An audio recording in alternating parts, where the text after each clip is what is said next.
Let's mic आज का अखबार। नमस्कार, लेट्स माइक में आपका स्वागत है। आज का अखबार के साथ मैं राखी जैन। यहाँ हम देश दुनिया के सबसे बड़े और विश्वसनीय अखबारों से चुनते हैं वो रिपोर्ट्स जो सिर्फ खबर नहीं, आपकी समझ और सोच को गहराई देती हैं।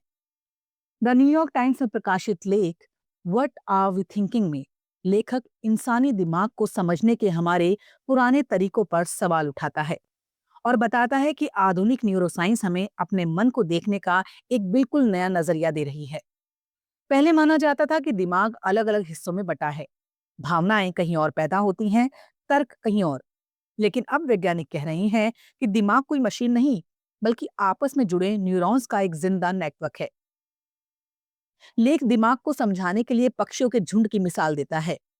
जैसे आसमान में उड़ते पक्षी बिना किसी एक नेता के मिलकर सुंदर और तालमेल भरा नजारा बनाते हैं, वैसे ही हमारे दिमाग में अलग अलग हिस्से मिलकर हर पल एक मानसिक पैटर्न बनाते हैं। लेखक कहता है, इंसान का मन कोई खाली बर्तन या कंप्यूटर नहीं, बल्कि विचारों, भावनाओं, डर, इच्छाओं और शरीर के संकेतों का लगातार बदलता हुआ प्रवाह है। इस नजरिए से देखने पर शिक्षा और समाज की कई धारणाएं सवालों में आ जाती हैं। लेख कहता है कि हर इंसान अलग है, हर दिमाग की नृत्य शैली अलग है, फिर भी हम सबको एक ही मापदंड से आंकते हैं, नंबर, ग्रेड और रैंक में बांट देते हैं। लेखक के मुताबिक ये तरीका इंसानों को समझने के बजाय उन्हें मशीन की तरह ट्रीट करता है, जबकि जरूरत है व्यक्तिगत शिक्षा और व्यक्तिगत देखभाल की। लेख ये भी बताता है कि इंसान कोई तयशुदा स्वभाव नहीं होता, हम हालात के हिसाब से बदलते हैं। कोई व्यक्ति एक जगह बहिर्मुखी हो सकता है तो दूसरी जगह अंतर्मुखी। व्यवहार स्थायी नहीं, बल्कि परिस्थितियों से पैदा होता है। इसलिए इंसान को लेबल में बांधना उसे समझने की बजाय सीमित कर देता है। सबसे अहम बात यह है कि लेख तर्क बनाम भावना की पुरानी सोच को खारिज करता है। ग्रीक दर्शन की वो धारणा कि तर्क बुद्धिमान सारथी है और भावनाएं बेकाबू घोड़े, लेखक उसे गलत बताता है। लेख कहता है, भावनाएं और इच्छाएं मूर्ख नहीं होती, वो हमें जीवन में दिशा देती हैं। डर सतर्क करता है, उत्साह जोखिम लेने को प्रेरित करता है और दुख सोच बदलने का संकेत देता है। यहाँ तक कि शरीर भी अपने तरीके से सोचता है। लेख का कुल संदेश ये है कि अच्छा जीवन जीने का मतलब भावनाओं को दबाना नहीं, बल्कि तर्क, भावना और शरीर तीनों को साथ लेकर चलना है। इंसान का काम अपने भीतर चल रही इस मानसिक उड़ान को समझना है, ना कि खुद को सिर्फ एक ठंडा दिमाग, तर्कशास्त्री मानना। आधुनिक न्यूरोसाइंस हमें याद दिलाती है कि इंसान होने का मतलब सिर्फ सोचने वाली मशीन होना नहीं, बल्कि महसूस करने, बदलने और जीवन के सफर में संतुलन के साथ आगे बढ़ने की क्षमता रखना है। लेट्स माइक आज का अखबार।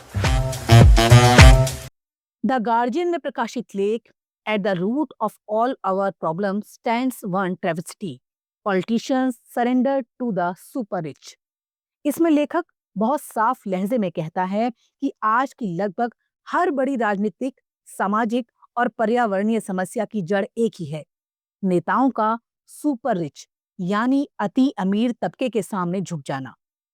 लेखक के मुताबिक डोनाल्ड ट्रंप, नाइजेल फराज जैसी राजनीति, समाज का तेज ध्रुवीकरण, लोकतंत्र की कमजोरी और पर्यावरण की तबाही, ये सब अलग अलग समस्याएं नहीं हैं, बल्कि एक ही बीमारी के लक्षण हैं, कुछ लोगों के हाथ में बेहिसाब दौलत का आ जाना। लेख बताता है यह असमानता सिर्फ महसूस की जाने वाली बात नहीं, बल्कि आंकड़ों से साबित हकीकत है। वर्ल्ड इनइक्वालिटी रिपोर्ट 2026 के अनुसार दुनिया के सिर्फ 56,000 लोग यानी 0.001% आबादी दुनिया की आधी आबादी से 3 गुना ज्यादा संपत्ति रखती है। ब्रिटेन में हालात ये हैं कि 50 परिवारों के पास देश की 50% जनता से ज्यादा दौलत है। लेखक कहता है, सरकारें कहती हैं पैसा नहीं है, लेकिन सच्चाई ये है, पैसा है, बस अमीर की तिजोरियों में बंद है। लेख समझाता है यह असमानता नीतियों को भी तय करती है।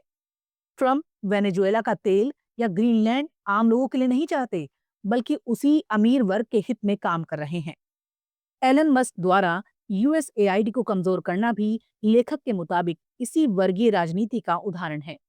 यही अति अमीर तबका पर्यावरण संकट से सबसे ज्यादा मुनाफा भी कमाता है और सबसे ज्यादा प्रदूषण भी फैलाता है।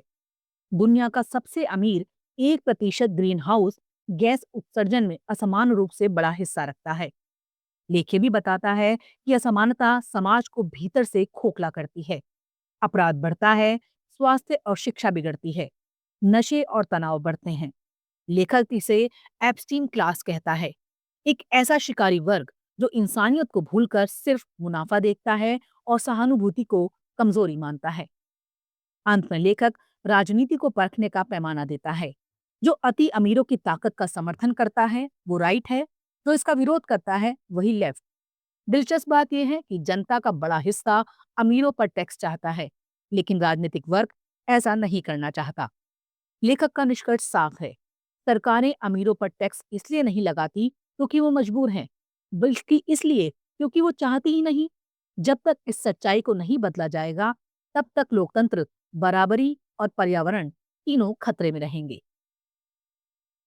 अल जजीरा में प्रकाशित लेख billionaires demand more babies but make parenthood unaffordable. इस लेख में लेखक बहुत साफ और खुशके शब्दों में आज के सबसे बड़े सामाजिक विरोधाभास को सामने रखता है। एक तरफ दुनिया के अरबपति, टेक्स सीईओ और बड़े कारोबारी कम होती जन्म दर को लेकर चिंता जता रहे हैं, और दूसरी तरफ वही लोग उस आर्थिक व्यवस्था के सबसे बड़े समर्थक हैं जिसने आम लोगों के लिए माता पिता बनना लगभग असंभव बना दिया है। लेख की शुरुआत एलन मस्क के उस बयान से होती है जिसमें वो कहते हैं कि जन्म दर तुरंत बढ़नी चाहिए।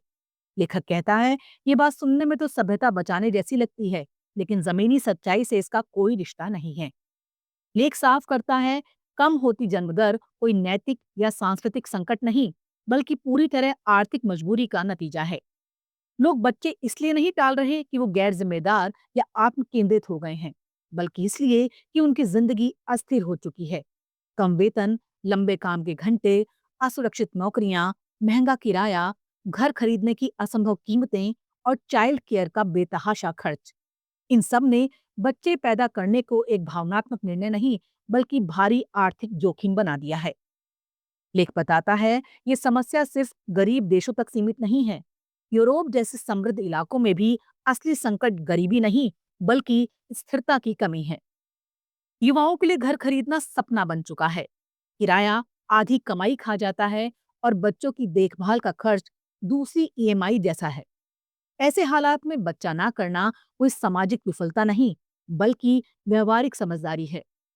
लेखक तीखा सवाल करता है, जब समाज परिवार पालने के खिलाफ ढांचा बन जाए तो लोग परिवार क्यों बसाएं? लेख एलन मस्क और अन्य कॉर्पोरेट नेताओं की दोहरी सोच को भी बेनकाब करता है। ये लोग एक तरफ ज्यादा बच्चे पैदा करो कहते हैं और दूसरी तरफ कर्मचारियों से ज्यादा काम, कम आराम, वीकेंड की कुर्बानी और हर वक्त उपलब्ध रहने की मांग करते हैं। लेखक साफ कहता है, जो व्यवस्था इंसानों को थका देती है, वही उनसे परिवार बसाने की उम्मीद भी नहीं कर सकती। अंत में लेख निष्कर्ष निकालता है कि जन्म दर का संकट जैविक या नैतिक नहीं, बल्कि नीति और शासन की विफलता है।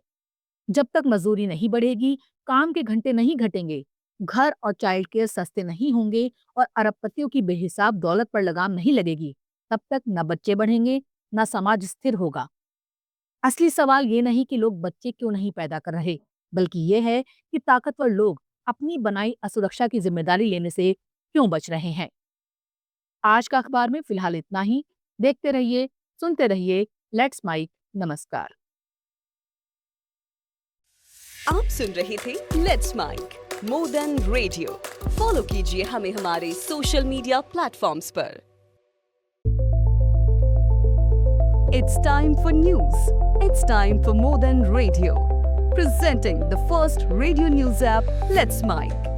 Let's Mic, a news-based app on your phone where you get to watch and listen news, talk shows, interviews, radio show podcasts.